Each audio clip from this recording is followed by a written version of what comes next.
Yes, I am back from Ghana. Coming up on Roland Unfiltered for Monday, December 30th, 2019. Sad news out of Atlanta. Congressman John Lewis announces he has stage 4 pancreatic cancer. Certainly, folks, it is a dire warning from his doctors, and we'll talk all about that. Again, I spent 10 days in Ghana, folks, all around the country. This is the year of return. I will show you my exclusive interview with the president of Ghana. He's only given one interview to an American journalist, yours truly. Also, I got a few words to say to the African Americans who are stuck on stupid in this country. One, who have no understanding of what's happening in the continent of Africa. But two, especially all these assholes who are saying the year of return is a sham. Oh, yes, I call them assholes for a reason. I will deconstruct their ignorance on today's show. Donald Trump, remember he said to black people, thank you for not voting? Guess what? He is driving black folks to the poll in 2020 not to re-elect him. I'll tell you about a new poll out showing that. And also, white conservative evangelicals just love themselves some Donald Trump, but I guess they forgot those morals, values, principles, all the stuff along those lines. We got a packed show. It's time to bring the funk. Roland Martin Unfiltered. Let's go. He's got it. Whatever the miss, he's on it. Whatever it is, he's got the scoop, the fact, the find. And when it breaks, he's right on time. And it's rolling. Best believe he's knowing. Putting it down from sports to news to politics. With entertainment just for kicks, he's rolling. It's Uncle Roro, y'all. It's Roland Martin, yeah. Rolling with Roland now. He's funk, he's fresh, he's real, the best. You know he's Roland Martin now.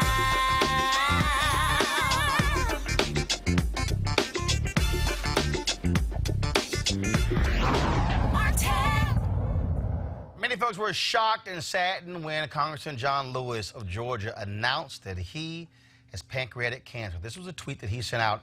Quote, I've been in some kind of fight for freedom, equality, basic human rights for nearly my entire life. I've never faced a fight quite like the one I have now. This month, in a routine medical visit and subsequent test, doctors discovered stage 4 pancreatic cancer. This diagnosis has been reconfirmed. While I am clear-eyed about the prognosis, doctors have told me that recent medical advances have made this type of cancer treatable in many cases, that treatment options are no longer as debilitating as they once were, and that I have a fighting chance. So I have decided to do what I know to do and do what I've always done. I'm going to fight it and keep fighting for the beloved community. We still have many bridges to cross. To my constituents, being a representative in Congress is an honor of a lifetime. I will return to Washington in coming days to continue our work and begin my treatment plan, which will occur over the next several weeks. I may miss a few votes during this period, but with God's grace, I will be back on the front line soon. Please keep me in your prayers as I begin this journey. Well, messages of support have flooded in from friends and colleagues, and he's certainly in our prayers. But folks, also, this is the second Congressional Black Caucus member who has announced pancreatic cancer. Congressman Alcee Hastings of Florida several months ago also talked about his fight with pancreatic cancer. Joining us right now is Long Victoria Burke with the NNPA, Derek Holly, president of Reaching America, and political analyst Reese Colbert, creator of Black Women's Views. Folks, first off, glad to have all of you here. Glad to see you. This was, certainly shocking news for a lot of folks. Lauren, out of anyone in Congress, I mean, certainly when it comes to who's a true American hero and patriot. Right. Even Republicans often talk about, the one Democrat who they most respect and admire is Congressman John Lewis. Because of his involvement and his role in the civil rights movement, the last living speaker who spoke that day at the March on Washington for Jobs and Freedom on August 28th, 1963. But he is facing something that's difficult where less than 5% of people live more than 5 years. Supreme Court Justice Ruth Bader Ginsburg has had pancreatic cancer. The reason that she has still lived this long is because of previous cancer, her tests were a lot more detailed, and they found the tumor frankly before most people would even discover it, because once pancreatic cancer, once tumor is discovered, pretty much you're at end stage. So this is shocking news to a lot of people. Yeah, it's really shocking. He actually is a historic figure, still living, walking around, someone that you can talk to very easily. He's extremely approachable, extremely friendly. And John Lewis, just like sort of a rock star, cannot walk around the Capitol without everybody, stopping him. And it's funny to watch it cross demographics and cross all ages. Everybody knows who he is. And you see it like on social media. It was really cute to see after this. A lot of people posted their photos of John Lewis. I got to find my photo of John Lewis. Everybody's got a photo of John Lewis, because he is not the type of guy, even if he's a little late for a vote or something like that, to not stop and talk to people. So it's like really sad. And really on the heels of Elijah Cummings and John Conyers passing away this year, it's really difficult to think about another legend in the Black Caucus leaving, because you're losing a lot of that history. As somebody who has had a blog about the Black Caucus, it really is interesting talking to the older members. I always like talking to the older members because they, of course, experienced segregation in this country, and of course, in John Lewis's case, of course, is a civil rights hero, a incredible civil rights hero. But there's other members too in the caucus. You mentioned Alcee Hastings was one of them. All the members who grew up in the South are always some of the most interesting discussions in the caucus. But of course, John Lewis is always #1 because he is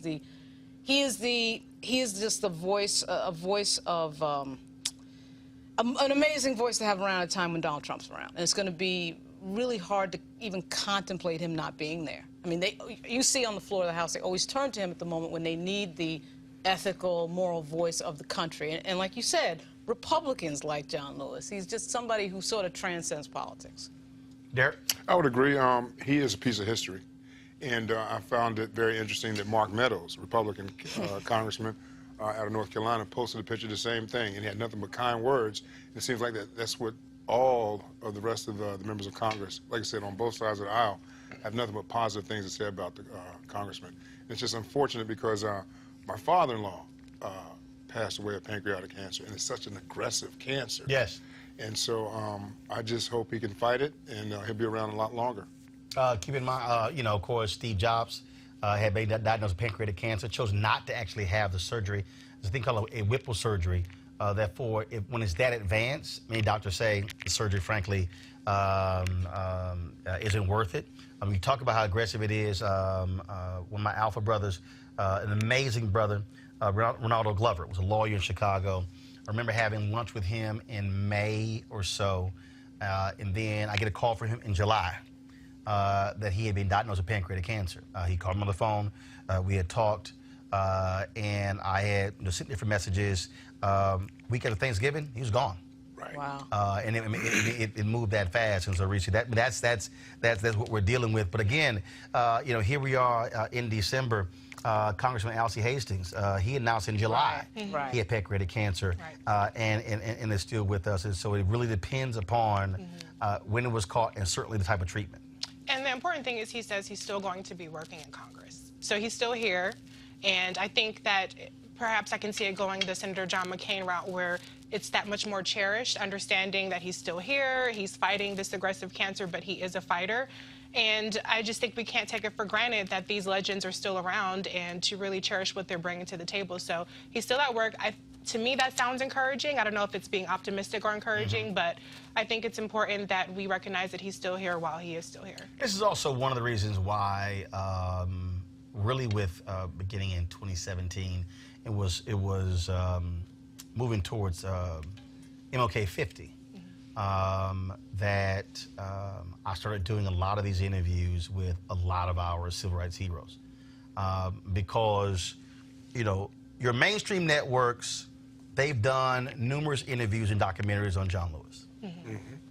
But if you think about so many of the people who they pretty much ignored, Dorothy Cottons of the world, MLK's attorney Clarence Jones, you think about Bob Moses, you think about Annie Lee Cooper, I can go on and on and on. And so one of the reasons why, we did a lot of those interviews was to be able to sit down with them, talk to them, and get those thoughts and perspectives recorded so we have them for future generations. Yep. And in February, SNCC, the Student Nonviolent Coordinating Committee, they're going to have their 60th anniversary. John Lewis was one of the leaders of SNCC. And is certainly planning to play a major role in that gathering when they meet. I ran the Charles Cobb when he was at the NABJ convention. I said, we're going to have our cameras there because I want to be able to capture as many of those voices, because what we have to understand is, John Lewis was the youngest, one of the youngest during that period. Now he's in his 70s. You look at Ambassador Andrew Young, 85. Reverend Jackson, pushing 80. C.T. Vivian and Joseph Lowry, 95, 94. And so, so looking at Lewis, so your youngest civil rights folks are in their 70s, almost pushing 80. I was just going to say, Roland, it's good to capture this stuff right now, because the younger generation, if it's not captured, they'll have no idea what took place in history. And so many of them are lost even right now. So anytime you have an opportunity to capture something like that and be able to show it to this younger audience, I think it'll go a long way. Well, I'll tell you, we did an interview with Reverend James Lawson. This was in October 2017. An amazing interview. He didn't want to do it because he's not a person who likes being out front. So, and y'all, this actually happened. And this probably was the most upset I ever was in my 13 years at TV One. The idiots in editing did not ingest the interview. Oh, man. When you say ingest the interview, what exactly do you mean? You mean they did not record? They didn't hit the record button? No, we recorded it. Right. But they brought it back on a hard drive. Right. Oh, geez. Did not copy it. Wow. And so when we were getting ready for MLK 50, I was like, yo, we need to edit the James Lawson interview. We can't find it. Wow. What do you mean we can't find it? Right. When I say I went off, I went the hell off on them. He was 88 when we did the interview. Right. Okay, look, and here's a piece. Black folks who are 70 and older, I don't wait to interview. Right. And the reason why, when I was the news editor at Savoy magazine, the artist Biggers, he was like 77. Legendary artist. He's from Houston. So they wanted me to do a piece on him. Great. I said, no problem. They delayed. They said, no, we're going to run the interview. We're going to run the interview later in the next year. So delay the interview. I talked to his wife, all set, then delayed it. Never got a chance to interview him because he died. Wow. I said, from that point, I said, I am not delaying interviewing anybody. Right. Especially if you black over 70. Right. Just straight up. Just straight up. Right. And you know what's funny is that even when you interview people who are not on John Lewis's level, and this is what's so scary about it, you can interview these people who like not to be in the front, they got these amazing stories. Right. It's unbelievable. Right. Well, what happened with Lawson was, Right. it was 2 years later. He's 90. I'm shooting these interviews with Be Woke Vote in Los Angeles. And I was talking to somebody else about the interview and how amazing it was and how TV One totally screwed it up. And then I was like, what the hell? I'm just going to call him. Yeah. And remember, he didn't want to do the interview. Yeah. So I had to talk him into a second one. He came, killed it. When we finished, the whole studio was just quiet. Right. Just shocked. Y'all can go to YouTube. You can actually see that interview. We did hit record. We recorded it, and we saved it this time. Yeah. And in fact, it was so funny because the director, every 5 minutes, he was like, we're recording, right? We're recording, right? Because when I told him that story, he was like, it will not happen again. So, you know, certainly these voices matter, and I think listening to them talk about what they went through and how we got to where we are is important for all of us. And so we certainly have thoughts and prayers with Congressman John Lewis, and we'll be, of course, covering his journey as he battles pancreatic cancer. All right, folks, as I said, I just returned from a 10-day trip to Ghana. This is, of course, the year of return. There are thousands of African Americans who are there. In fact, y'all gonna trip out. First of all, more than 750,000 visas have been given out this year from the U.S. alone. While I was there, I ran into black folks from Canada, from the U.K. It's been amazing the folks run into. It was so crazy this month that the Ghanaian government announced they would do visas on arrival. See, normally what happens is you got to go to the embassy, I get a visa, I get it approved. No, people were literally getting on planes, flying to Ghana. In fact, the Delta flight, as I was flying back, the flight attendant out of Jamaica, I talked to her, Tricia Stewart. She told me that day after Christmas, on the flight, there was only one Ghanaian on the flight. The entire flight were African Americans. And she said that one of the passengers, a sister, said, "Can I please say something over the microphone?" So she let her. So if any of y'all were on that flight, and I know somebody recorded it, because she talked about all the melanin on the flight, I need to see the video. But she said that the people were clapping, they were cheering. She said it was one Ghanaian on the flight, the whole flight African Americans. Folks are there. Essence has their Full Circle Festival taking place right now. Celebrities are there. All kind of folks are there for the year of return. So while I was there, of course, we wanted to talk to various officials, and so we did so. And one of the folks I want to be sure you heard from, President of Ghana. Now, he is not necessarily given, first of all, he came to the United States. His Excellency Nana Akufo-Addo, he came to the United States in September 2018, announcing the year of return. But he hasn't given many interviews. This is the only interview that he's given to the American journalists on his major initiative. Here is my exclusive interview with the President of Ghana. President Addo, I surely appreciate you sitting down with me. Thank you so very much. Thank you very much. You came to the United States in 2018 to announce a year of return. Are you even shocked with the response this initiative has gotten, not just from African Americans, but folks in the UK, folks in Canada, and from other countries? I don't know whether shock is the word, but certainly, let me say, it's more than I expected. I'd hoped that it would have a big resonance, but it has, I think, had a much bigger resonance than I had anticipated. It's a very welcome one. If you want us to use the word shock, all right, but it's a very welcome shock, and I'm very happy that the initiative has evoked the response that it has. Obviously, there's an economic piece to it in terms of for the tourism industry here in Ghana, but also for so many people, it has been deeply personal. Individuals, they've shed tears, the historical impact as well. What did you want people? What did you want, and what do you want them to get out of this experience of returning to Ghana, many of them for the first time? I think really something quite simple, a recognition that really we are all the same. We are from one family. We are now divided by the ocean, the Atlantic, and of course by the history, very tragic history, but that essentially we are still one family. And I'm hoping that this whole year of return thing would allow people to see that, and therefore give us an opportunity to really solidify the relations between us on both sides of the Atlantic. and see ourselves as part and parcel of one African family. I think it's important for us. It's important for our sense of self-worth. It's important for our sense of identity. And certainly it is important for any effort that we're making to empower ourselves in the world. The first president of this country, President Nkrumah, educated at a historically black college in the United States.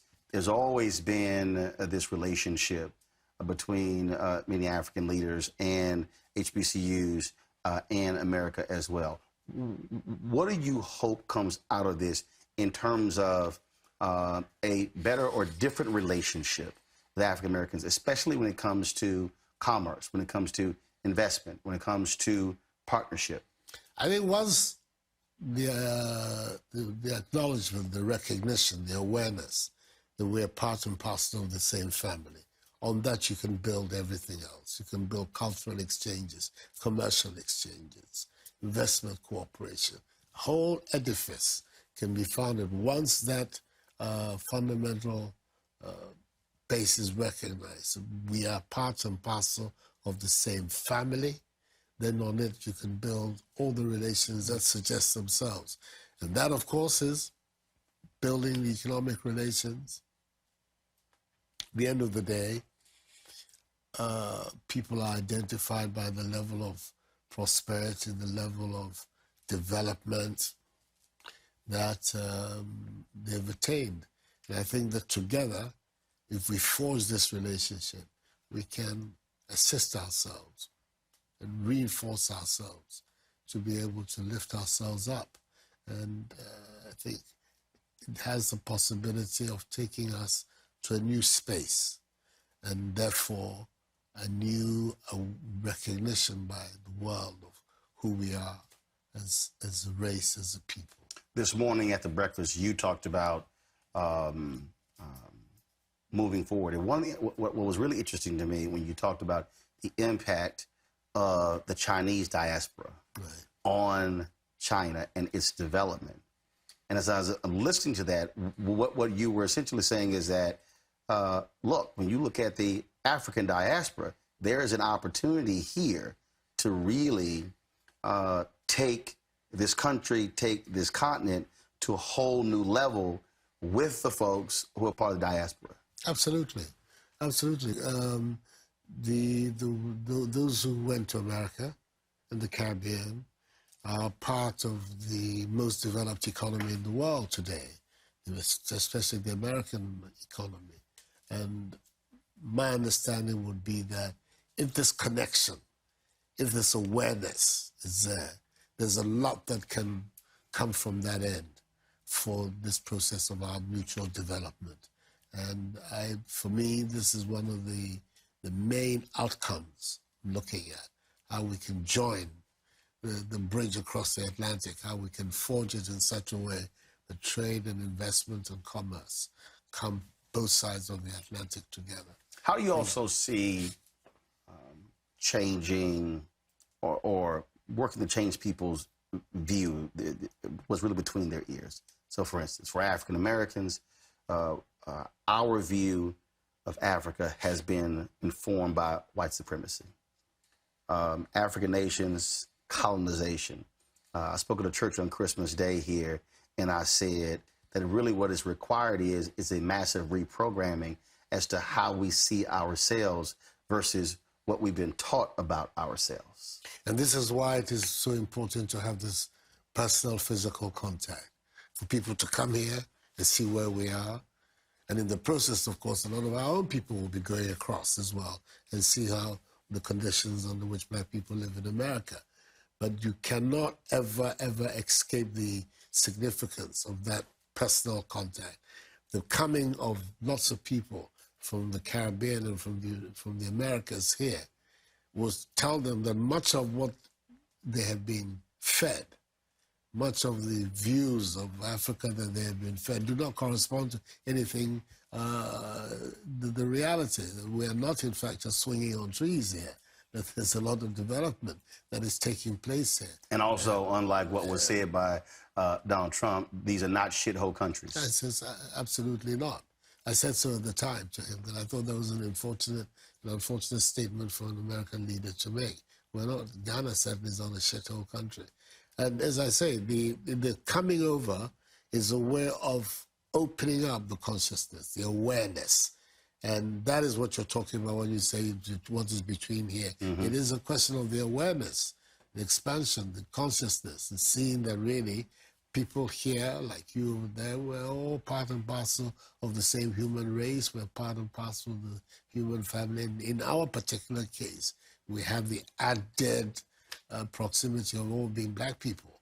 And myself, I think that if we're able to forge this relationship, the beginnings is what we're seeing now. You spoke about Kwame Nkrumah in the early days. I think that we have advantages here which were not present in his time. Communication, especially, and all the new technology that connects people.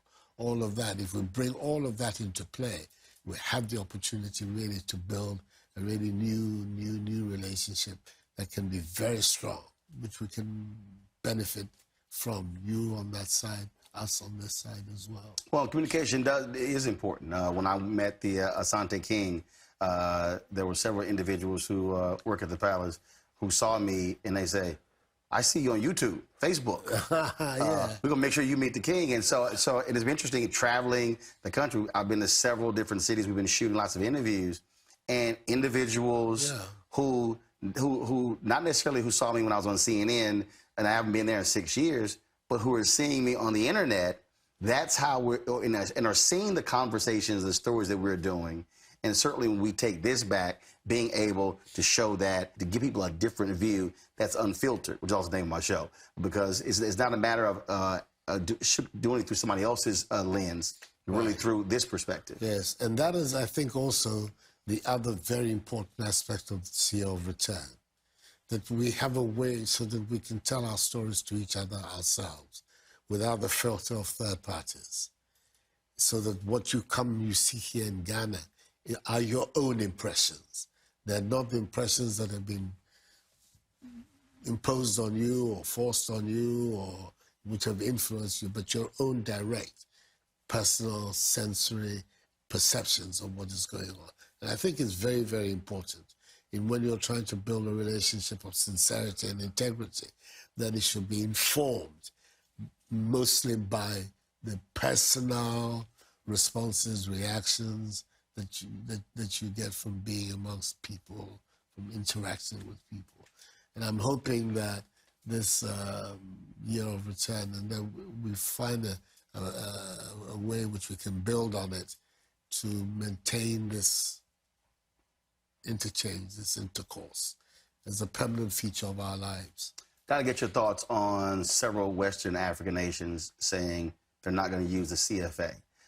And it's interesting, I had the former ambassador to the African Union on my show several times, and she's really been talking about Africans being independent and really forging his own path in his economy. You made comments when you were when the French president, where you made it clear, stop looking at Africa in terms of development aid, in terms of charity, look at this in terms of investment. And so I think those two, what you said then and then that action they just took, really speaks to saying, no, we are seeing ourselves and protecting ourselves in a much different way, especially with this. And we have to it just doesn't make sense that the richest continent in the world should be inhabited by the poorest people on the globe. It doesn't make any sense. And it is largely because of the relationships that have been forged both in colonial and post-colonial times that ties us down and makes the exploitation of our resources benefit people outside the continent and not ourselves. I find the decision that the French, the so-called Francophone African states have taken in Uema now to want to chart an independent path for their currency, an extremely positive and significant step in the efforts we're making to integrate the continent, create the single market, create a single currency. I think they've shown a lot of courage in turning their back on 50 years of post-colonial history and now decided to chart their own way independently of France. I think it's an extremely important, very, very significant step that they're taking, and a very welcome one. Everything that we require to bring prosperity to our people is here, except the systems that we have unfortunately allowed to dominate our lives.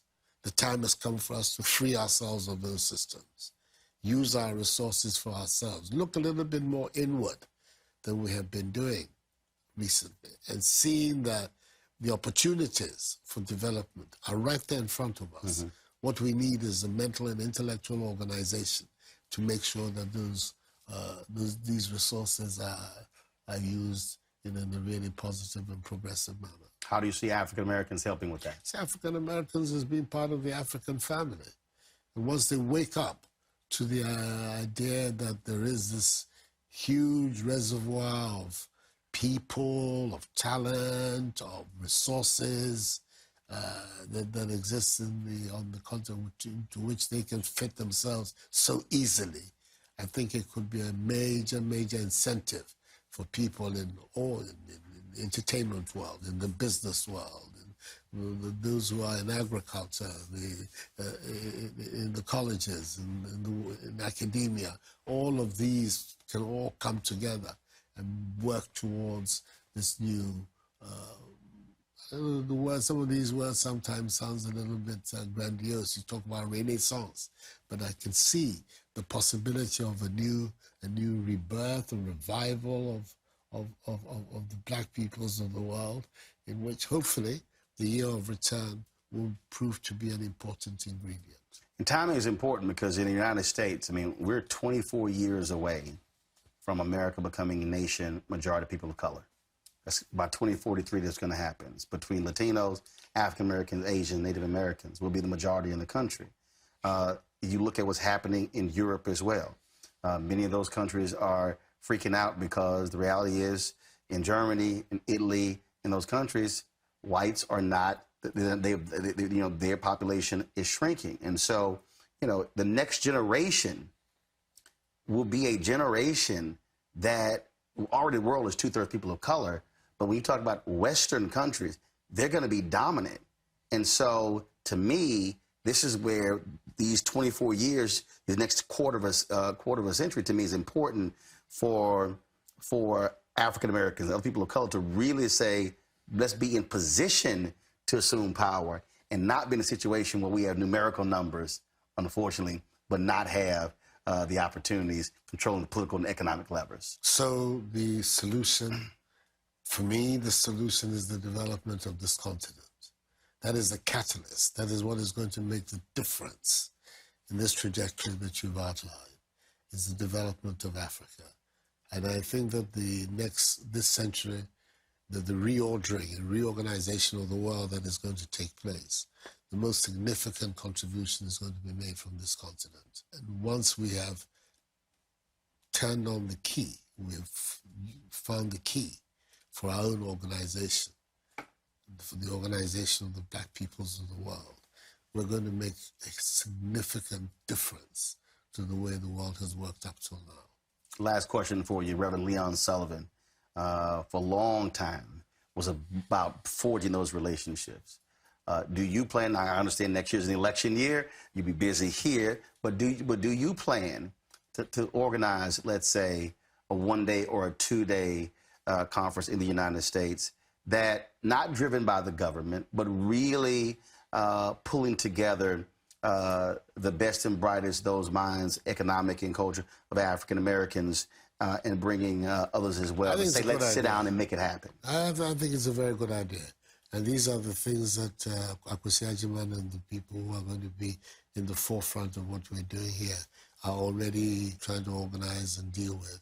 But I think it's an excellent idea where we need to explore this and other ideas as well, so that we continue to keep alive this intercourse, this bridge across the Atlantic. We have to make sure that it is in place and that it's a two-way bridge all the time, the way we work. Well, we'll be there to live stream the whole event so everybody can see it participate. So we'll do that, and I'll be back soon because the Asante King is a big-time golfer, and so am I. Oh, I see. And so when I told him I have a 6.6 handicap, his eyes lit up, and he said, "When are you leaving? Let's play."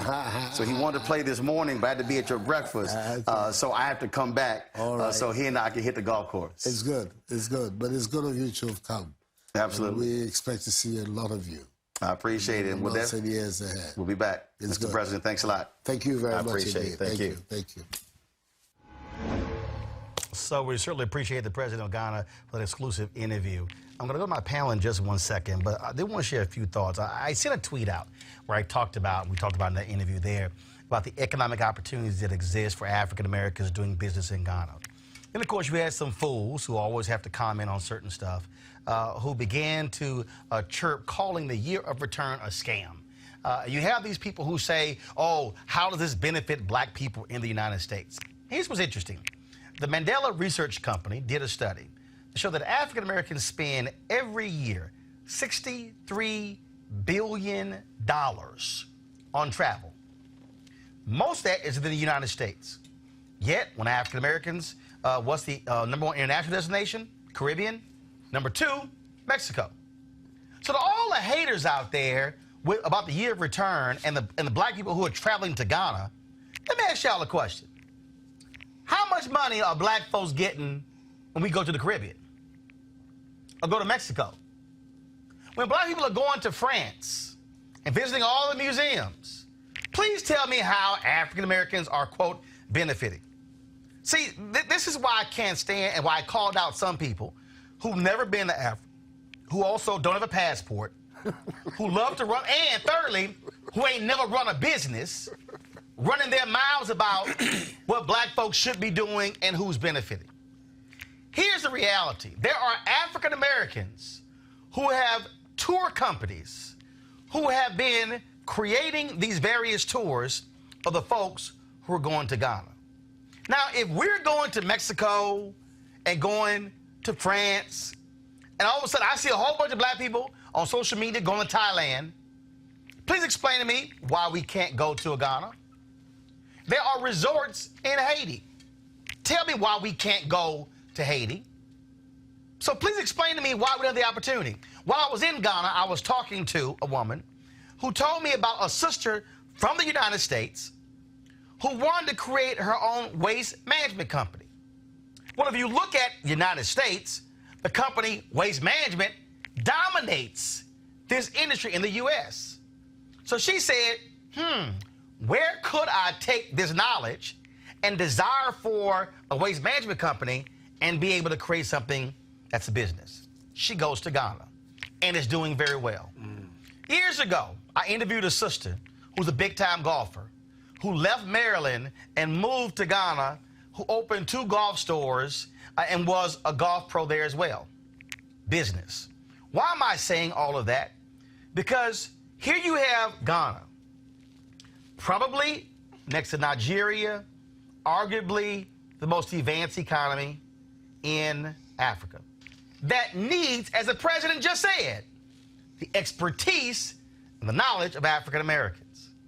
Yet the problem that we have to contend with is that there are black people in the United States who are so ignorant to the fact that our perceptions and view of Africa have been the result of white folks in media. There are black people today who literally ask the question, do they have hot water there? What do they eat there? I was talking to my tour driver, I got it on video, there was a white woman from Canada who was upset because she thought when she came to Ghana she was going to see people living in trees. You heard the president say in that interview, no, we are not swinging from trees here in Ghana.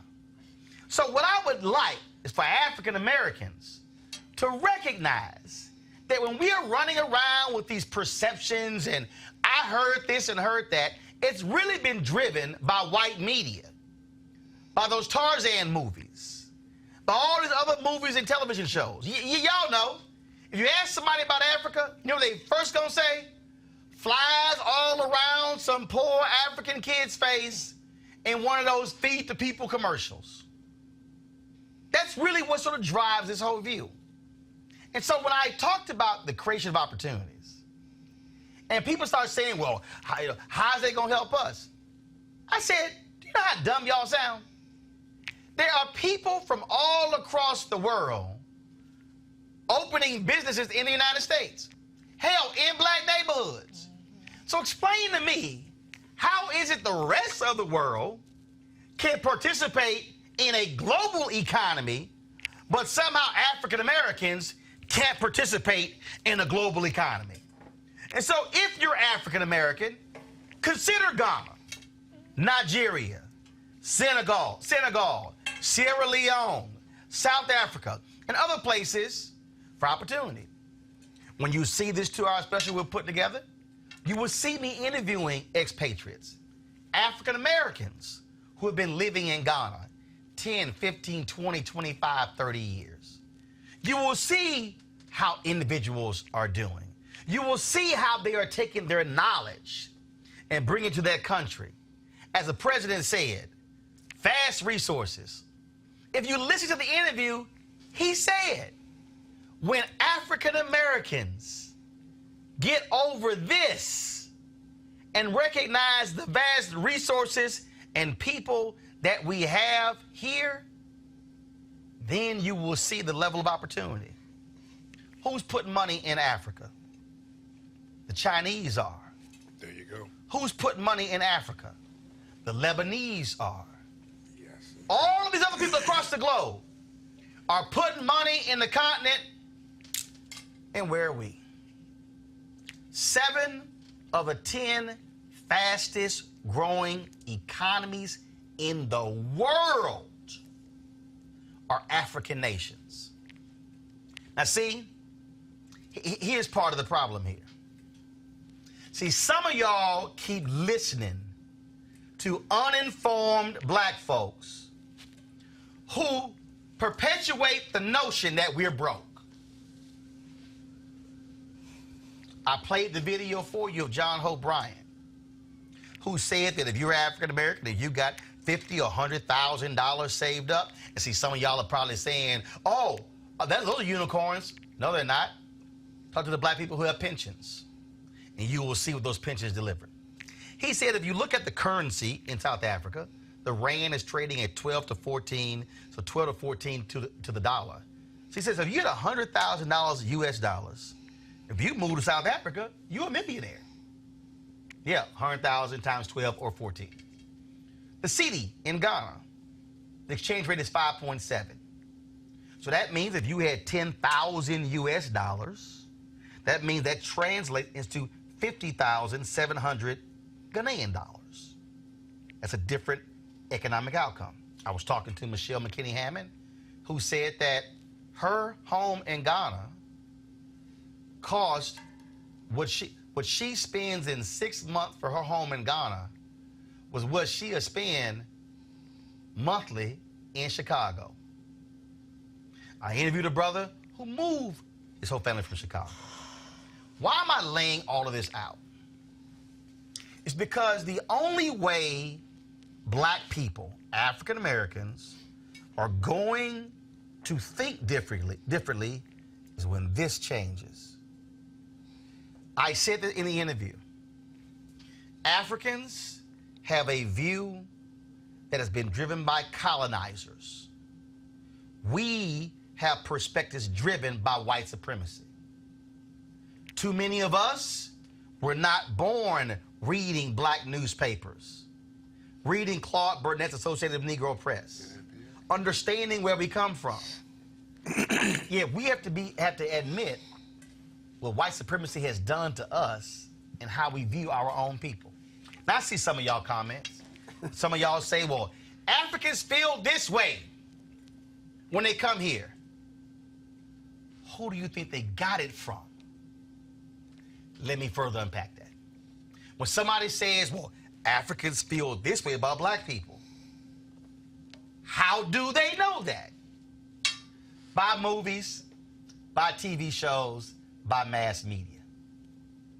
So if we have not gotten a fair shake through mass media, of course the world is going to think black people are one way when that's what mass media has shown them. Reverse it. What's our view of Africans? Same thing. The president of Ghana said is that when we deal with what he called the mental and intellectual institution, and you heard him say, when African Americans wake up to the people and the resources on this continent, what I am saying to you is that it is shameful to listen to people who say the year of return is a sham.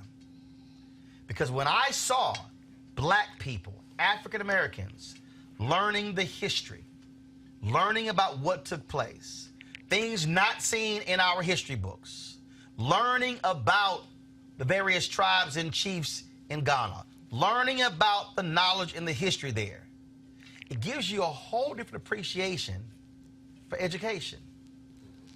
Because see, we got to be honest. What we have been taught about Africa is they ain't nothing but a bunch of jungle people who are broke and starving, which is why we went to a place in Ghana where you thought you were driving through Beverly Hills. That's why I talked to a brother who is developing a $250 million, 2,100-acre master plan community that will build 25,000 homes that will service 100,000 people, that will have shops and schools, that will have infrastructure, all those different things. Here's the reality. There's an opportunity for us in developing nations that's different than where we are in this country where stuff is already developed. So why is it? In fact, it was interesting. The interview with the brother doing the master plan development, he says that normally what happens in Ghana is that you just build a house and you pay for it in cash. And some people may take 10 years. But there's a problem. He says there's no infrastructure. He said, we don't have a mortgage system. He said, Ghana is wide open for black people who understand the mortgage business. Let me help y'all even further. He said there are many Ghanaians in the United States who are buying homes there. He said, so the opportunity for black banks is to actually finance Ghanaians or even African Americans and others who want to buy a home there through our financial instruments right here. So you ain't even got to leave the country to participate in the economy of Ghana. This is not about selling anybody on one African nation. There are 55 countries in Africa. What this is about is for black people to stop believing white supremacy and to understand that there's an opportunity for us to have a mutually beneficial relationship, but that only will happen if we stop listening to people who don't travel, who never sat across the table from anybody, who don't even own a business in the U.S. If anybody is trying to tell you about not doing business in Ghana, who don't even have a business here, tell them shut the hell up. It's time for some folks to grow up. It's time for some of y'all to stop listening to those people who don't know jack. I want to go to my panel now. Your thoughts about the interview, go ahead. Well, I just wanted to go back to your point about the $63 billion in tourism. I think that one of the things that was the best part about the return to Ghana is how welcoming it was. Because black people, we do the treks, right? We do trek to Miami for Memorial Day weekend or New Orleans for Essence Festival. And we're not always treated that well. You know, they add automatic gratuity because they feel like black people don't tip. CIAA, right. The biker stuff in Florida and in South Carolina. Yeah. Right. We go all these places and complain about how we're treated when we travel. Exactly. And it's so cool to go to Dubai. It's so cool to go to, I've been to those places, Thailand and Mexico.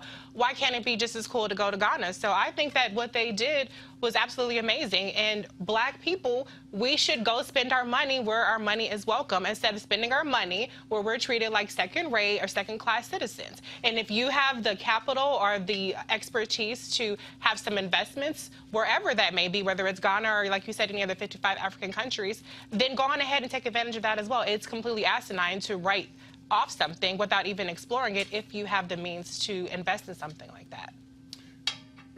You talk about infrastructure in these countries underdeveloped right at the time right now. One of the issues I deal with is energy poverty, and it's 1.8 billion people around the world without electricity. There are a lot of these people living in Africa. Right now, I also deal with the African Energy Chamber of Commerce. And Africa is open to doing business when it comes to natural gas and oil. They are not caught up in this global, this climate change as much as we are here in the United States. So when you start talking about opening your mind to opportunities, that's what's taking place right now in Africa right now. You mentioned China.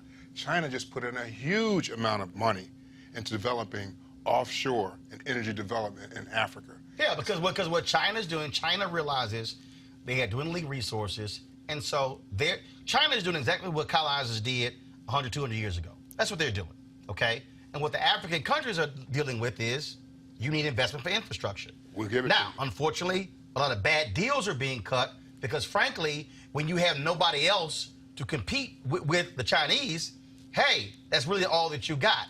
And so I'm not under the illusion that you're going to have African Americans who are going to maybe walk into African nations with $1 billion, $2 or $3 billion. But what I am saying is that if you step back and look at how are economic opportunities created, they are created where there is a need. The president is there saying is that African Americans have a level of expertise that we don't have. If you take expertise with need, you now have opportunity. Sure. And so that's the thing. But it's amazing to me, Lauren, listen, again, the people who go, oh, this is a marketing deal. I remember in the late 70s and 80s seeing the commercials. Jamaica. Come back to Jamaica, make it your home. That was the Jamaican tourism industry that targeted the United States, and guess what? It worked. So I don't care if Ghana has a tourism board that is trying to get African Americans to come to Ghana. Okay, I'm cool with that. Right. I mean, because again, black people are traveling all over the place spending money. How in the hell is it a bad idea if we choose to spend our tourism dollars in the Bahamas, black, in Jamaica, black, or in Ghana, black? Right, yeah. There's a few things. One is I met the president of Barbados at Art Collins' brunch during CBC week. Prime Minister of Barbados. Yeah, Prime Minister of Barbados, and she was unbelievable. It kind of reminds me of how now these nations are starting getting more and more involved, you know, over here with our politics as an advantage, which I think is a great thing. I wouldn't pay any attention to these people online because the people criticize, because it's sort of like, you know, with social media, part of the currency now is just that you run your mouth about whatever it is that's happening and criticize it. The reason I'm calling them out is because, again, this is a huge issue. It's the lack of knowledge. No, seriously. Right. It's the lack of knowledge. It's African Americans not realizing so if you have this view of Africa, first of all, too many people think Africa is a country. Yeah, right. And not a continent. I mean, no, that just doesn't be straight up. Okay, that's first. If you ask somebody how many countries in Africa, most of them can't tell you it's 55. Okay, and that East Africa ain't the same as West Africa or Central Africa or North Africa or South Africa, any of those. But again, so what I'm trying to do is to get us to say, I mean, let me open this. Let me realize that my view of Africa has been formed, frankly, through the prism of white folks. Well, they think that they're, you know, so woke to sort of know that. But what you end up realizing is that one of the things that makes you famous and popular in this life right now with the type of technology that we have is just simply punching up and criticizing what anyone else is doing. In fact, there's an entire industry for that. It's really called op-eds and opinions in the newspaper and our journalism. Like, that is what gets you clicks. That is what gets you attention. You can do an entire career off of that right now. You can do an entire career off of producing absolutely nothing other than criticism. And frankly, if you have no talent, if you can't sing or dance, if you can't sing like Aretha Franklin or you can't play an instrument, that's what you can do. People typically gravitate to the things that they can do. And so criticizing what you're doing or criticizing like what everyone else is doing, it's become currency. And people make money off of it. So it doesn't really surprise me. I mean, really, previous to our current social media situation, if you think about it, so much was based on actually doing things and going out and doing things and not just staring at the computer screen. Now it's sort of taken over by that. And so when you think about, you know how it is, Roland. You think about the speaking fees and the criticism, it's like you can build an entire career off that. And that's what people do. The thing here is, what I'm looking at here is what is opportunity. Because, see, let's take gentrification. I'm really sick and tired of black people talking about gentrification. While they're selling their property. Now, again, let me unpack this.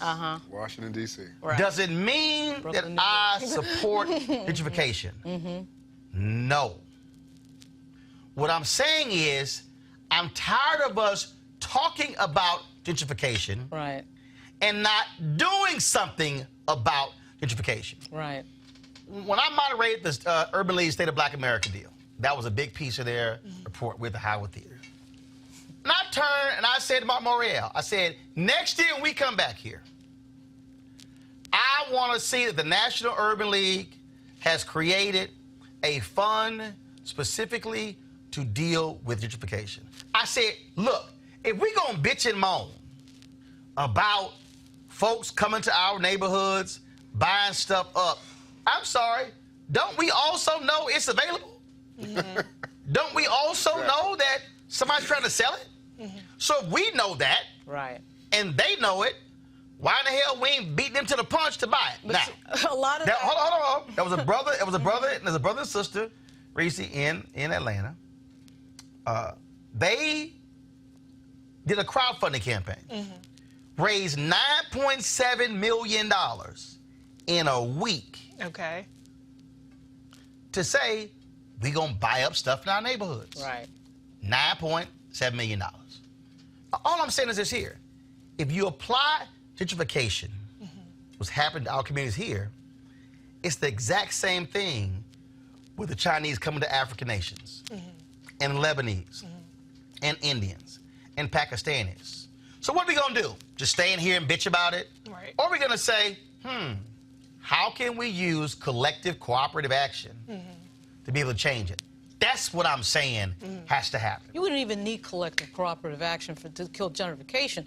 What kills gentrification is holding on to your family's property.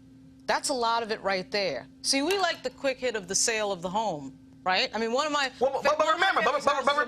remember, the sale goes to, and this is where we got to be honest. The sale goes to, we grew up in places, we move other places, we don't want to be bothered. And so, I can do the quick buck and sell. Somebody's going to buy it. But Airbnb and that is changing the game. I understand that. So now what is the excuse now? You can always figure out a way to hold on to the deed of property. And so the idea that you've got to sell the home, we like the big payout. We like that big... Or the short term. The short term. Hold on, Richard, go ahead. I would just add that that's not always the case. Some of these people, they got in a situation where the taxes were so high. I understand. They couldn't afford these people's property anymore. And so it's unfortunate that a lot of blacks, particularly here in Washington, D.C., actually got into that type of situation. Risa, go ahead. Yeah, I think part of the problem, too, is the lack of the blueprint. I mean, we don't have a lot of entrepreneurs in terms of people who have pulled capital together, this cooperative economics. That's what one of the tenets of Kwanzaa. And so the how part is really the tough part. We might have, 10,000 here, 10,000 here, 10,000 there, but how do we pull those resources together and make something happen out of that? I think that is where we really lack the ability to turn our small amounts of capital into an investment, whether it's here or... If you can't turn a house in in Washington, D.C. into an investment where you can pay the taxes, you need your head examined. But see, Washington, D.C. is the second most expensive city in this country. I got you. And there's no way. But to Derek's point. Here. But here's Derek's point. The reason I understand that, there was a neighborhood called the Heights in Houston. Okay, older neighborhood, older residents who were living there. All of a sudden, yuppies started moving in, started tearing down homes, building mini mansions. Okay, you had home prices in this neighborhood that were low 100s. All of a sudden, people start coming in, seeing opportunity. It's near downtown.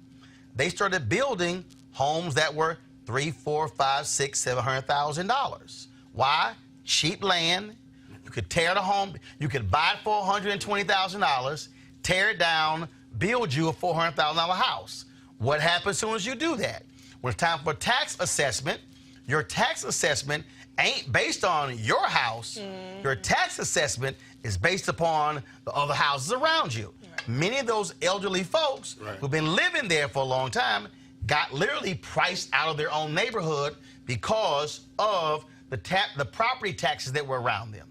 The point I'm making, though, is that either we can have conversations, panel discussions on stage somewhere, at universities, on social media, on television about, man, gentrification is so bad, what's happening? Or we can say, wait a minute, go down to City Hall, planning, zoning. We see what's coming down the pipeline. We see what's happening in the next 5 or so years. There's no tax break in Texas for elderly residents. Bottom line is, property value is based upon... It's in New York they have value. But y'all also got rent control. We ain't got rent control. Yeah, but New York, you have a major tax break for elderly residents. But what I'm saying is... deal with exactly what you What I'm saying is, that's what's happening.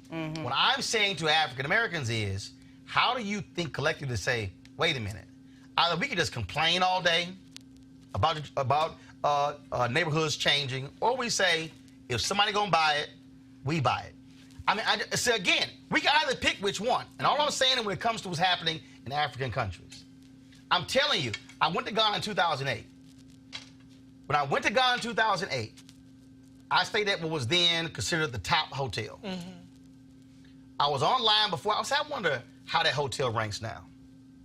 The top hotel I stayed in Ghana in 2008 is now number 17 in Accra. Number 17. 750,000 people from African Americans alone go to Ghana this year. You can probably guess. You could probably guesstimate. With the plan they have is this 10-year plan. Take the year of return, institutionalize it. You can say, now, normally Ghana did 75,000 visas from the United States. 750,000 this year. The number's probably going to be closer to 1 million by the end of January. Which means that you can say, just based upon numbers, Ghana's probably going to be doing annually 250,000 from the U.S. each year for the next 10 years. That's opportunity. That's literally opportunity for African Americans to say, well, hell, black people are going to be going to Ghana. Well, I can't make, hold up. I can create my own tour company, my own travel company. Who can I connect with there when it comes to top restaurants, hotels? Again, opportunity. That's all I'm trying to get us to think about it. And again, for the people who say that's crazy, it's going to happen. This is going to happen. More black entertainers will be going to Ghana. Yeah. That's each year going it to gets happen. bigger. Right. They told me there was a Christian conference. It's called The Experience in Nigeria. 850,000 attended annually. Oh, wow. Other African nations are seeing what happened to Ghana. I've been told that there are 4 or 5 others that are saying, wait a minute, we better create our own sort of tourism focus, and not South Africa, some of the other countries. I'm just saying, I need us I just think for us, we got to start thinking differently in terms of not just thinking in this country, got to think beyond our own shores. Yeah. Agreed. That's what we got to do. All right, folks, got to go to a break. When we come back, more Roland Martin Unfiltered. You want to check out Roland Martin Unfiltered? YouTube.com/Roland S. Martin. And subscribe to our YouTube channel. There's only one daily digital show out here that keeps it black and keep it real. It's Roland Martin Unfiltered. See that name right there? Roland Martin Unfiltered. Like, share, and subscribe to our YouTube channel. That's youtube.com/Roland S. Martin. And don't forget to turn on your notifications so when we go live, you'll know it. You want to support Roland Martin Unfiltered? Be sure to join our Bring the Funk fan club. Every dollar that you give to us supports our daily digital show. There's only one daily digital show out here that keeps it black and keep it real. It's Roland Martin Unfiltered. Support the Roland Martin Unfiltered daily digital show by going to RolandMartinUnfiltered.com. Our goal is to get 20,000 of our fans contributing $50 each for the whole year. You can make this possible. RolandMartinUnfiltered.com. All right, folks, as the marijuana momentum continues, our the friends at marijuanastock.org have already reached more than half their funding goal for the hemp CBD investment.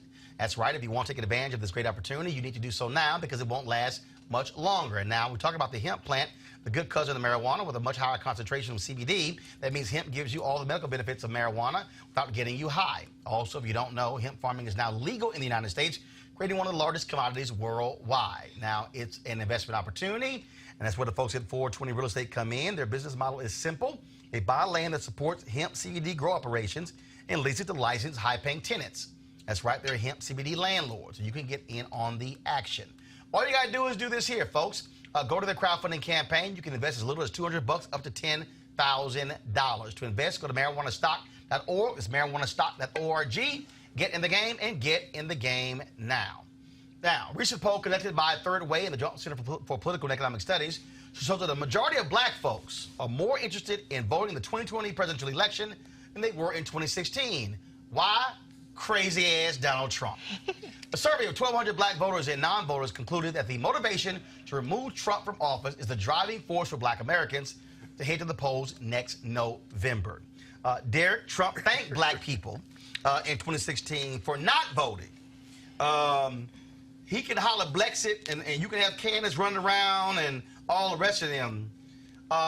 It's some black people who realize, you know what? What the hell was I thinking sitting my ass on the sidelines in 2016, and this man is now in the Oval Office?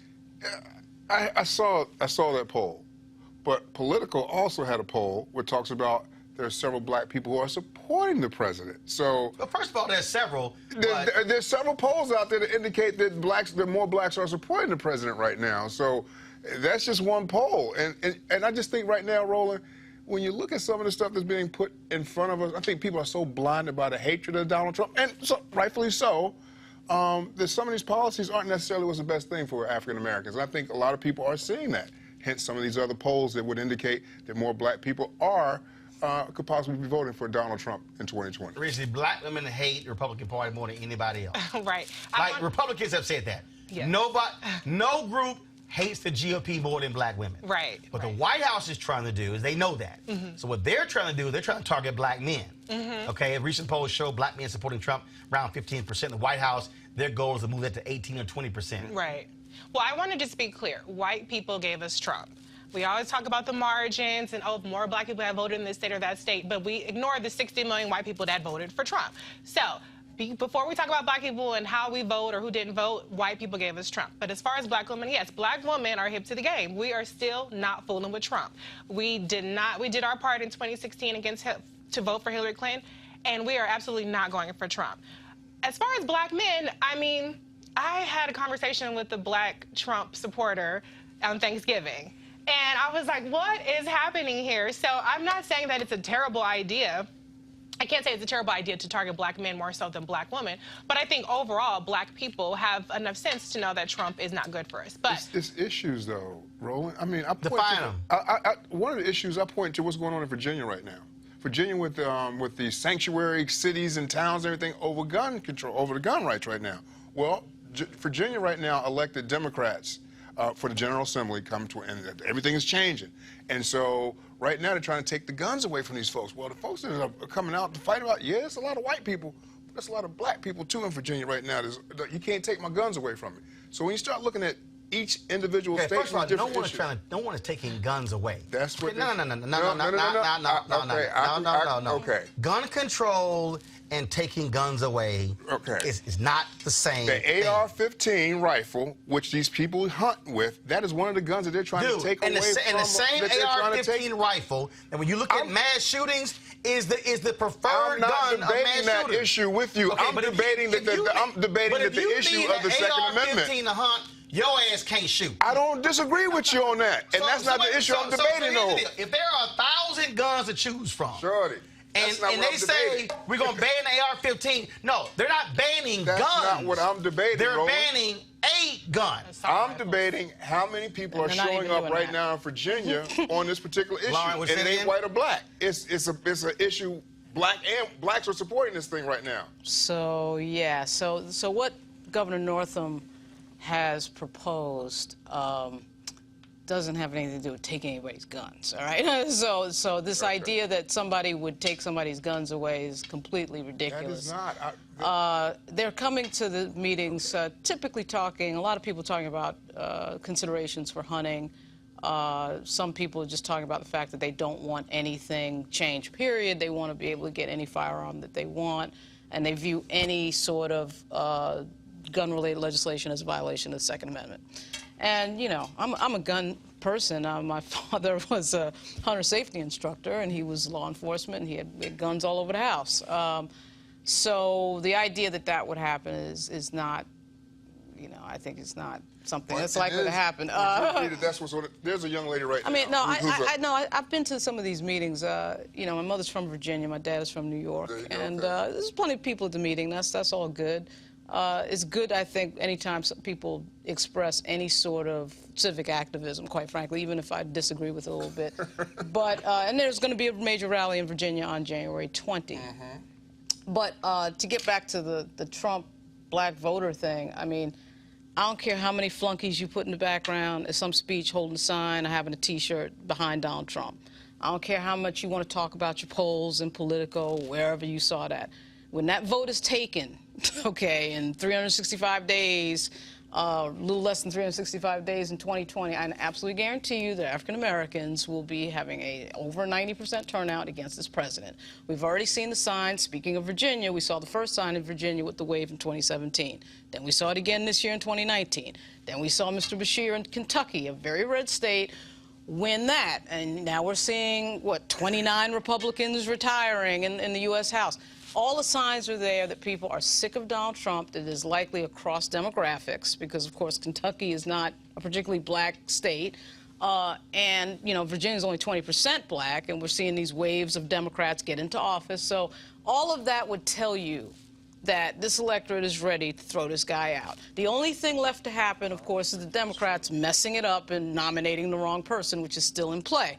But I think that you can see the numerical stages set. I'm not talking about polls. I'm talking about elections, people getting elected to office. So that would tell you something is up here. Also, I think what you have is, first of all, black folks, black organizations, and also now even the Democratic Party are awake after frankly falling asleep.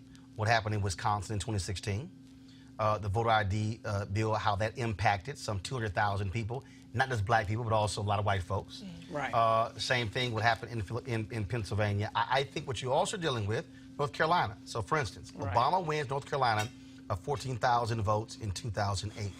White Republicans lose their damn mind. That North Carolina had one of the highest turnouts in 2008. The white Republican North Carolina was like, oh, hell no. They put the clamps down, and then the battle has been taking place for the last decade there. The tide has shifted in a significant way with Cooper being elected governor there, Democrats controlling the state Supreme Court, and of course their rulings when it came to gerrymandering there, all those different things happening. North Carolina is going to look a lot differently in 2020 than it did, depending upon, to Lawrence point, who the nominee is. North Carolina, I think, is going to be a state that's back in play for the Democrats because of black turnout. Right. The thing here is this here, is Donald Trump, this is what he's going to do. He's going to come out and he's going to yell, First Step Act. Gotcha. Yeah. Okay, but then you're going to ask, how many people did the First Step Act actually help nationally? First, there are more than 2.3 million people who are in prisons in America.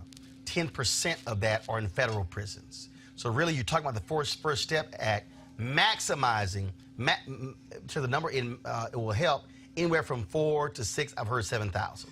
Not degrading it, I'm saying exactly what it is. But when I look at federal judges appointed for life, many of them opposed to civil rights, opposed to those issues. Yeah. The Trump administration just gutting civil rights. HUD, Department of Education, Health and Human Services, all these different places. And so Trump can go, First Step Act, he's going to say, oh, black unemployment. First of all, black unemployment was at its high, around 16, 17%, after the financial crisis that took place under 8 years of Bush. Obama comes in. Black unemployment cut more than half under Obama. Black unemployment was around 6.5% when Trump came in, 5.5 now. So basically, Donald, you dropped it by a point. But it is the lowest in history. No, that's fine. But let me be clear. That don't happen without Obama's economic policies. At what point does it become... No, I just gave you the number. Okay. No, I just gave you the numbers. Okay.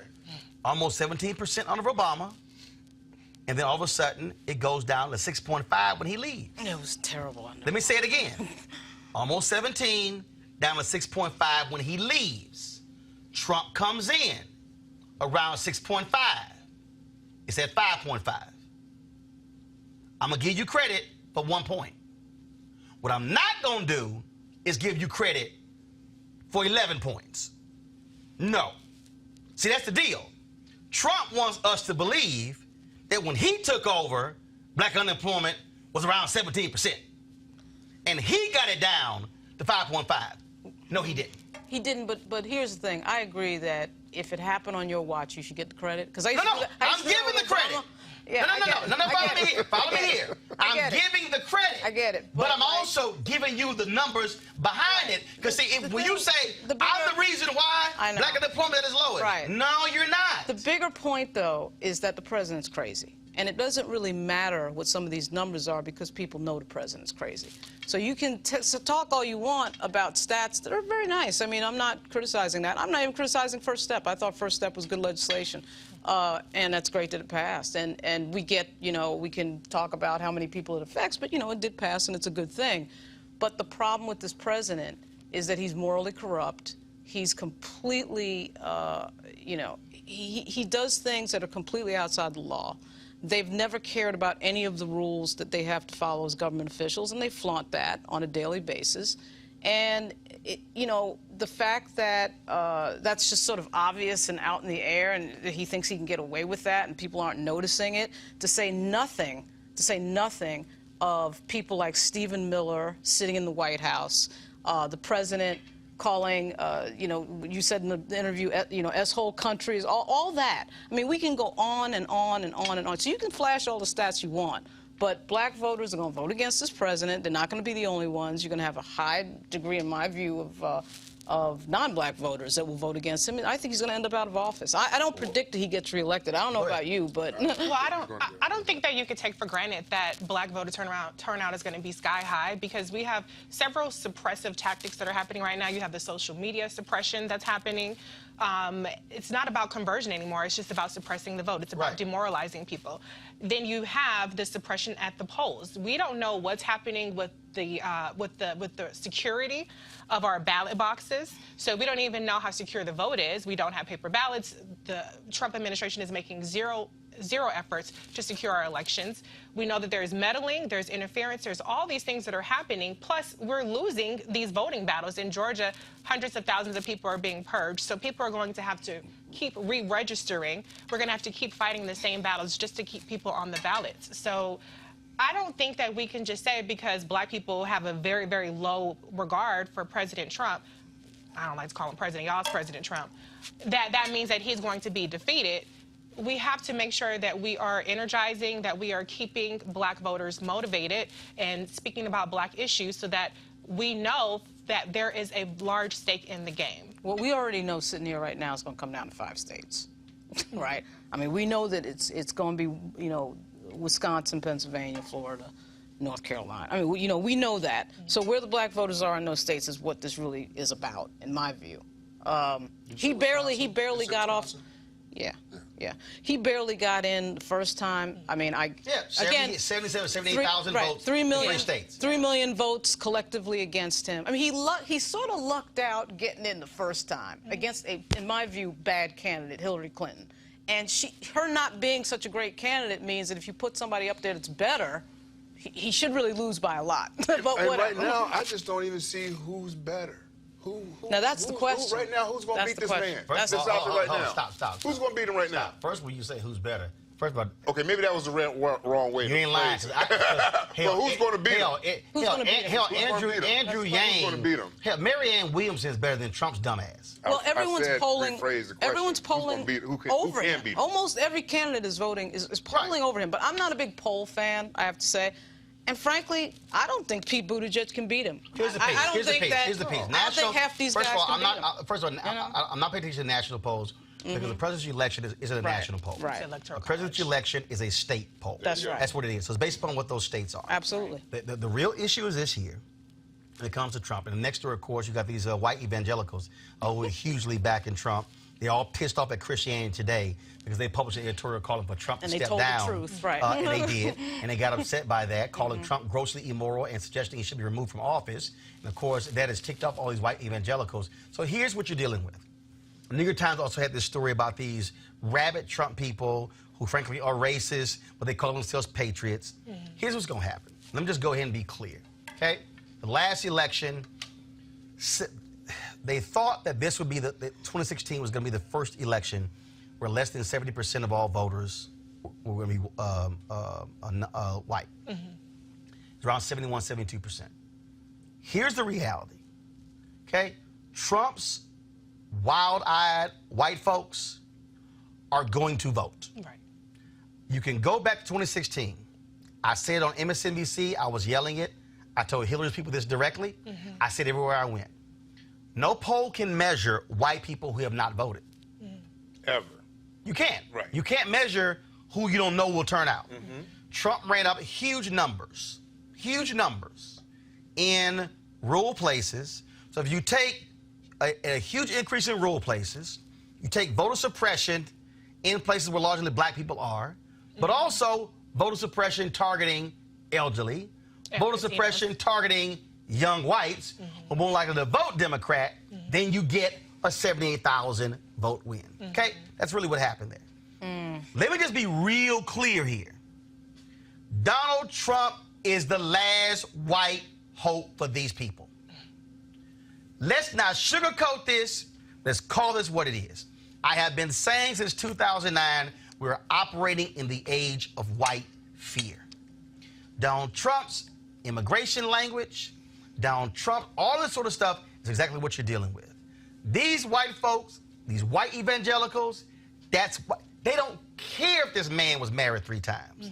They don't care if he paid off a porn star. They don't care if he is a liar who lies about lying. Donald Trump is providing these white folks with exactly what they want. This white savior who's here for white people. He don't want no immigrants here. We're at our lowest levels. If they could import white folks from Denmark and Switzerland, boy, they would do it in a heartbeat. And he's actually said it. Yeah. Why can't we get more people from Denmark? They want white people in this country because everything is about 2043. The Republican Party is trying to lock down the federal bench because they see that train coming. Yeah. And that's what's going on here. And I think the Democratic candidate and knows how to articulate that, knows how to put it in an ad, knows how to make it perfectly clear the inherent danger this man is. Let's also be clear. His love affair with Putin, that's about white folks too. Because Putin desperately wants a white society. Let's just call it what it is, okay? Stephen Miller, all these people, we know he's a racist, okay? We know this. Richard Spencer was the model the role model for Stephen Miller when he was at Duke were just spiritual the white supremacists. If a white supremacist was your role model in college, your ass, white supremacist. Right. We got the white woman who was from Breitbart, who said, I was a white supremacist. Stephen Miller, me and him were tight. If a white supremacist say you're white supremacist, I'm going to believe the white supremacist. Yeah. So if Margaret Sanger was tight with Hillary Clinton, and Hillary Clinton... One second, hold up, one second. How do we put that together? Hold up. Was she? Yeah. Who? Margaret Sanger. Hillary Clinton has admitted that Margaret Sanger was one of her mentors. You're trying to go the eugenics. Margaret Sanger? I'm just. If you putting that. No. You associating your man with him. I'm associating Hillary Clinton with her. Question: was Margaret Sanger working on the Hillary Clinton campaign? No. Was Margaret? No. 1 second. No. Let me ask you a question. No. 1 second. Hillary Clinton talking about shithole countries. 1 second. Was Hillary Clinton talking about racism and having Stephen Miller up in the White House? Allow me to ask you a question. Answer's no, right? Was Hillary? Was Margaret? The answer's no. The answer's no, right? The answer's no. The answer's no. Was Margaret Sanger working on the campaign of Hillary Clinton? No. Was Stephen Miller working on the campaign of Donald Trump? Yes. Is Stephen Miller right now senior advisor in the White House to Donald Trump? Is Margaret? Are Democrats killing abortion right now? Are Democrats killing babies? Let's talk about yes or no. Democrats killing babies? Hold up. Yes or no? Let's talk about abortion. Are Democrats killing babies? Hold up. Answer my question. Are Democrats killing babies? Guess who's having abortions? Black people. No. Black white women. people. Okay. Oh, no white people having abortions? Oh, that's not what I'm saying. So y'all trying to twist my words. Y'all trying to twist my words. No. First of all, Don't try to twist my words. Don't try to twist my words. Don't try to twist my words. Don't do that. I first asked you a question. Don't do that. I first asked you a question. Is Stephen Miller working right now senior advisor in the White House? That's a fact. Yes. Now, 2, are black people having abortions? Yes, they are. Are white folks having abortions? Yes, they are. Are Latinos having abortions? Yes, they are. Is it the law? Yes, it is. Okay. And an abortion is not killing a baby. Are you a conservative? Okay. Be clear. Are you conservative? Yeah, he is. But here's the piece, though. Conservative, you think the government should be involved in a man or woman's decision about having a baby? No, Really? Nope, I don't. So then, what's your policy on abortion? My policy, what I'm saying is that more black people disproportionately have abortions. That's all I'm saying. And you think Period. And I didn't say the government had they ain't got anything to do with it. I'm just checking. I didn't say I'm a man. I ain't got nothing to do. Just checking. Keep my checking. hands off your body. Just That's checking. not what I'm saying. All right. But So why are we talking about abortion then? But Because Margaret Sanger and Hillary Clinton. And Hillary Clinton is not on the ballot in Okay, 2020. anyway, what was your question, Roland? my question was, now it's very clear in terms of what you're dealing with. And what you're dealing with right now is white fear driving these policies. The reason these white conservative evangelicals are going crazy, the Franklin Grahams of the world, Robert Jeffers, when you have Tony Perkins, Ralph Reed, Jerry Falwell Jr., is because Donald Trump is the last great white hope. And just think, with But all what that folks voting, don't realize is if Donald Trump, if he's not going to get impeached, but, you know, Mike Pence is stop. Let's do it factual. He's impeached. Let's do it factual. He's not going to get removed. First of all, he got impeached. He's not going to get removed. Right, but here's the piece. It doesn't. I fully understand who Mike Pence is, what his background is, but guess what? It don't matter. He the same. My point exactly. So here's the piece. I think he's worse. But the election is still in November, which what we're talking about here. And what I'm saying is this here, is that if you're a Democrat, you better be willing to be real honest and say, no. Understand, this is what's going to happen. If we think that man crazy now, giving his ass 4 more years where there are no repercussions. I agree with you. I actually think that the signs point to him getting thrown out. Because remember, with all the voting suppression, with all the nonsense, even with the bad candidacy of Hillary Clinton, she still got 3 million more votes than he did. So, I mean, I'm not sure that that there needs to be some sacred speech that somebody makes. I think the signs of the backlash are very obvious. We saw it in Virginia and Kentucky, and we're going to see it. The real question is, are you going to see white women? No, you're not. See, that's no. You're not. But 53% of white women voted for Trump. The latest polling we're seeing, he's polling around 40-42% among white women. Not to say he didn't show his craziness, but that was the Trump before we saw. Oh, no, I understand. First of all, hashtag we tried to tell you. We knew his ass was crazy. Okay, so all these folks who are like, you know, Chuck Todd all of a sudden now realizes Republicans were lying on his show. Right, But now we're seeing indication that white suburban women are going to show up. No, I And see, understand. that's my point. Once you get outside of these metropolitan cities, i.e. Atlanta, you in Georgia. You know what I'm saying? And once you get outside of these urban cities, those are the folks that got this man elected. But we're those seeing are the folks that are gonna turn signs out that that's and do starting it to again. crumble. But here's the point that you have to deal with. It's a whole right now. Trump is not polling well in Iowa. Right. Why? It's a whole bunch of bankrupt ass farmers. Right. Yeah. It's a whole bunch. See, here's I'm telling you, this is where, now again, for all the people out there who can't stand Joe Biden, here's the reality, okay? This is, I do believe it, Reese. I think what you're seeing is, I think you got a lot of older black people who have bought into this whole idea that the only way to beat Donald Trump is to put another old white guy who can make white folks feel comfortable. Yeah. The bottom line is this here. Joe Biden goes in them places and he goes, y'all broke. That man terrorist fight caused you to lose your family farm. Yeah. Caused you to sit here, you on government assistance. See, the problem is this here. He's hurt a lot. Now, it's a few of them fools. I read one story, a guy who lost the family farm and said, I still vote for him. Yeah. You a dumbass. Yeah.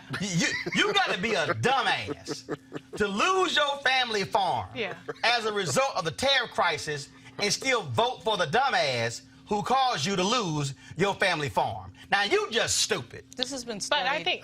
Reese, go ahead. But I think that a large part that's motivating a lot of Trump voters is cruelty. It's not about prosperity. It's not about having a better life for themselves. It's about making sure that other people are suffering. It's race. And that's why his immigration policy is such a driving factor for them. Because, hey, kids in cages kind of is a good thing for them. Our immigrants in these facilities that can't get vaccinations are like, yeah, they don't need vaccinations.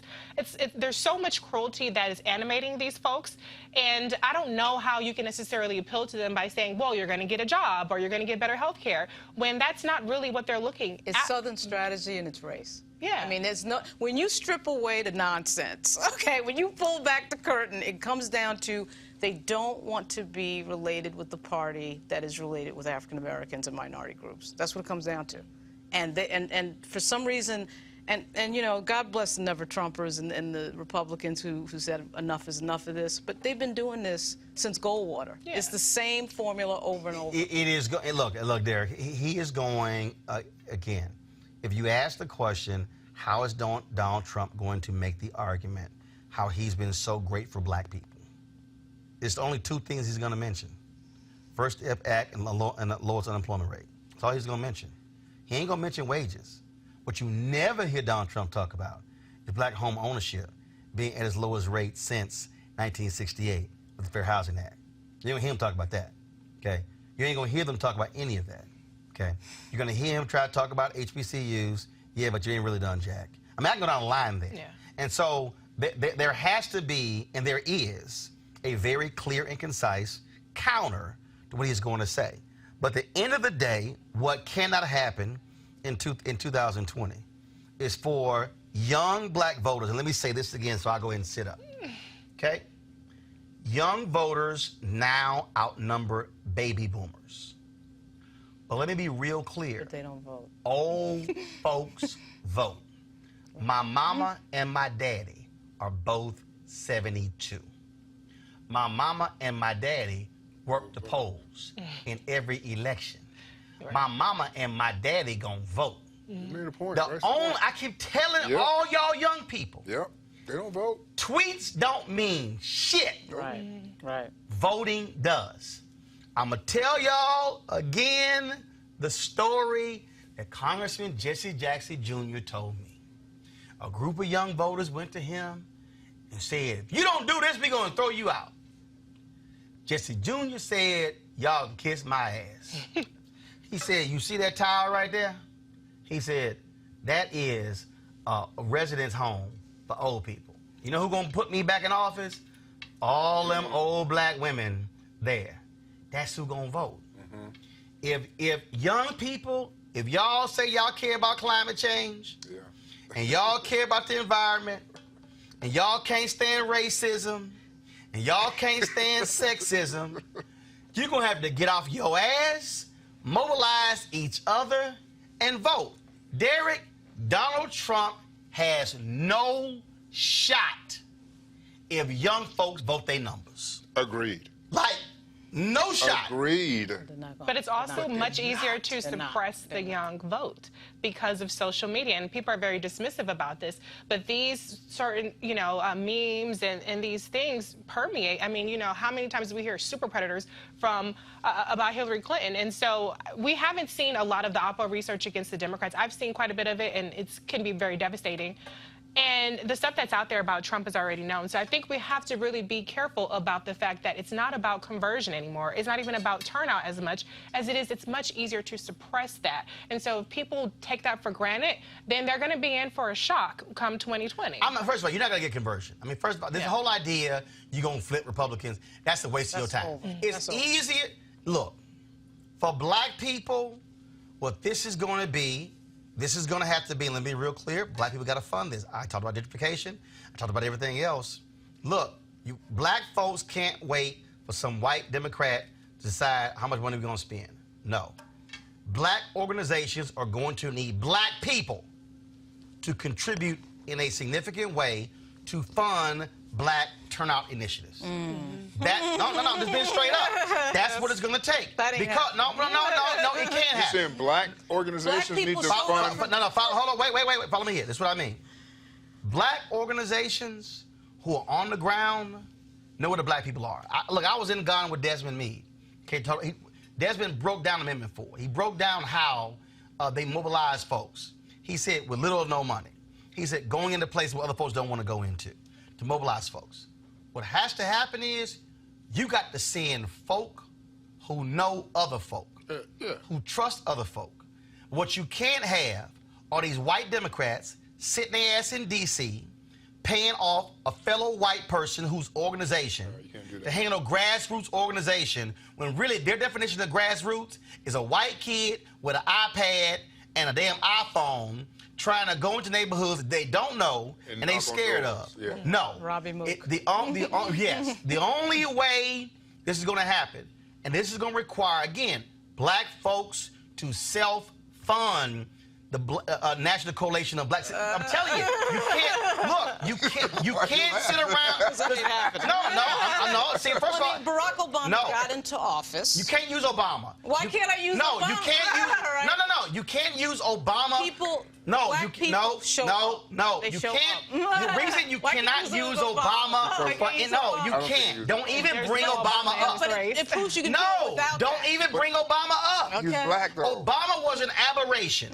Obama was not elected because of an infrastructure. If you're waiting for DNC to I just told you. I ain't waiting on DNC. I ain't waiting on DCCC. But their money. You have organizations like Collective PAC that do that kind of stuff. Right, but what I'm saying is this here. Collective PAC, National Coalition of Black Civil Participation, and Higher Heights. Higher Heights. Yeah. They are going to need black dollars. Yeah. And what I'm saying is this here, because these black organizations will be waiting on white dollars. What I'm talking about is come January 1. Yeah. You're going to need these folks, putting folks on the ground, not waiting for somebody, and here it is, April, May, June, July, August. No. You're going to have to go into black areas early, and you're going to be talking to people, holding forums, holding town halls, and it might be 10 people or 12 people or 20 people, but that's what it's actually going to take. It's not going to happen if you're waiting on somebody white in D.C. to wait till August or September to say, here's 200,000. No. So what I'm saying is, don't wait. I can tell you right now, the money didn't come from black people. But the RNC, they have got a ground game right now. They're using black folks, and I think that's why you're seeing this difference in these numbers. They political. What ground game? The RNC, black people? The RNC got people on the ground, Roland. Trust me. Where? Okay, Roland. No, I'm asking where. They have teams of people across this country, Roland. They're spending money to do it. I deal with someone who is the director of African American engagement, Camilla Prince. And I know for a fact that they got people on the ground right now. They've done training sessions, et cetera, to get people out, and they're doing it already.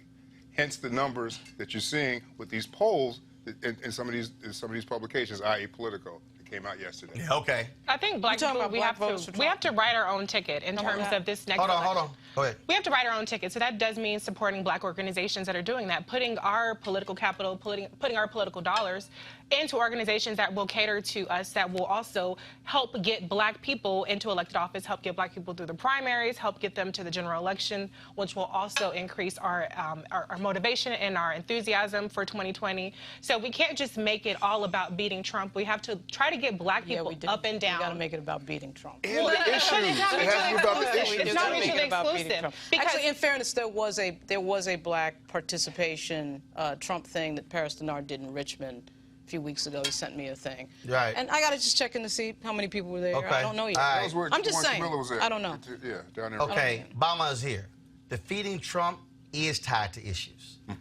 See, all these people who think black folks just want to see Trump gone, there's a reason why. Exactly. It ain't like because, what the hell, you gotta go.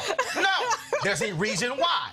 These white media outlets ain't gonna break down the reason why. Black folks remember shithole nations. Black folks remember good people on both sides when it comes to Charlottesville.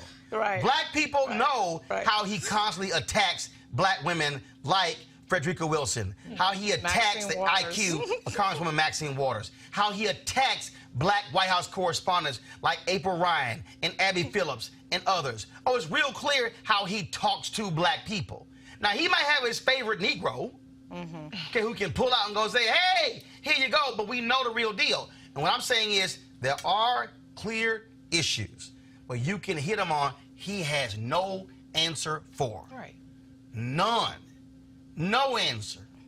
The question is how you put it together. But I still say two takeaways before we go, and this is real simple. Young black voters, your ass got to vote. They ain't going to. Two, let me be real clear to young voters. Let me get as real as I possibly can. Let me get as raw as I can.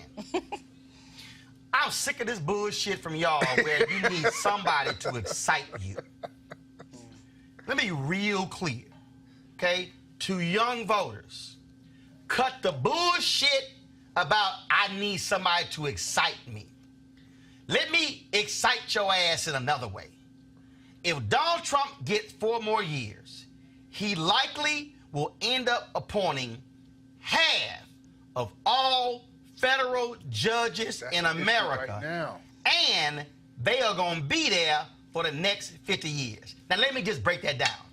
If your young ass is 20 years old right now, that means that a lot of Trump's judges will be there when you are 70. Does that get your ass excited? Let me excite you further. Donald Trump gave a $2 trillion tax cut to the rich. Guess what? Check about to be due. Here's what's going to happen. Democrats might take back the Senate. Guess what all of a sudden is going to happen? Austerity. Cuts. What do we cut? You name it. Programs you like, gone. Them federal judges going to rule against climate change left and right.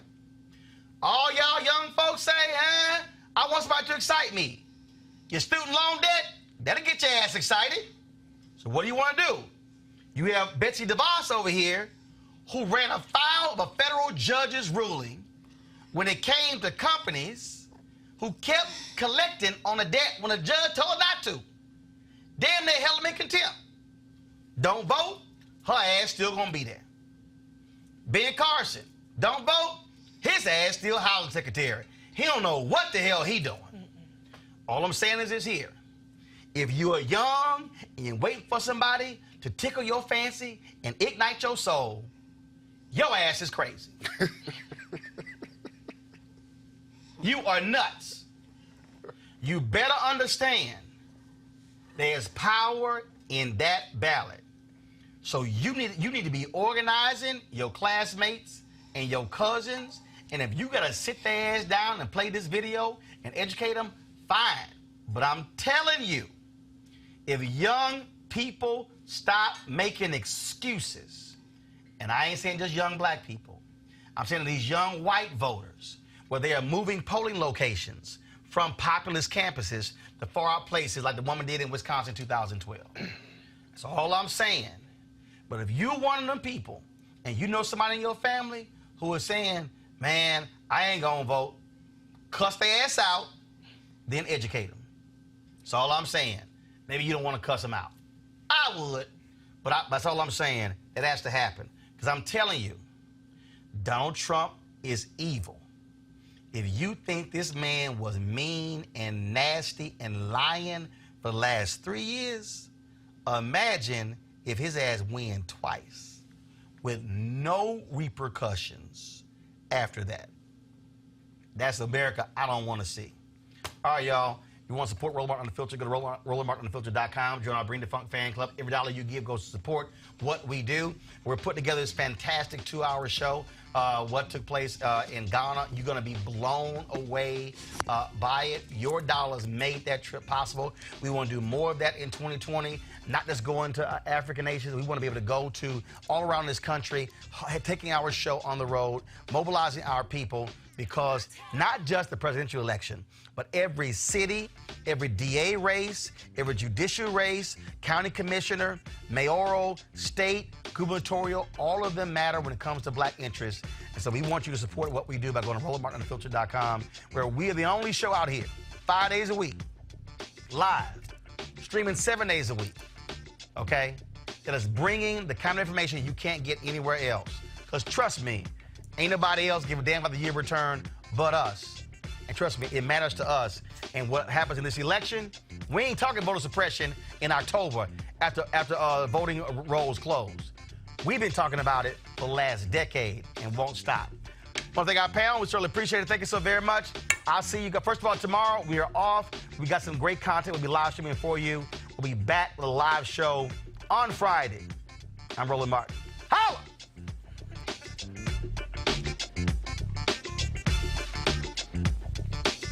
You want to check out Roland Martin Unfiltered? YouTube.com/Roland S. Martin. And subscribe to our YouTube channel. There's only one daily digital show out here that keeps it black and keep it real. It's Roland Martin Unfiltered. See that name right there? Roland Martin Unfiltered. Like, share, and subscribe to our YouTube channel. That's YouTube.com/Roland S. Martin. And don't forget to turn on your notifications so when we go live, you'll know it.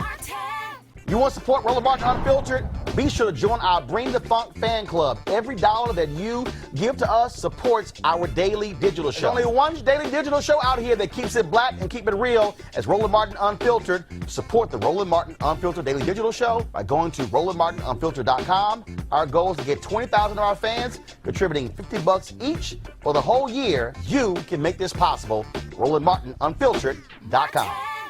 Hey everybody, this is Sherry Shepherd. You're watching Roland Martin Unfiltered, and while he's doing Unfiltered, I'm practicing the wobble. Yes, I am. Because Roland Martin's the one, he will do it backwards, he will do it on the side. He messes everybody up when he gets into the wobble, because he doesn't know how to do it, so he does it backwards. And it messes me up every single time. So, I'm working on it. I got it. You got Roland Martin. Hi, my name is LaToya Luckett, and you're watching Roland Martin Unfiltered. What's going on, everybody? It's your boy Mac Wiles, and you are watching Roland Martin Unfiltered. What's up, y'all? It's Ryan Destiny, and you're watching Roland Martin Unfiltered. What up, Lana Well, and you are watching Roland Martin Unfiltered.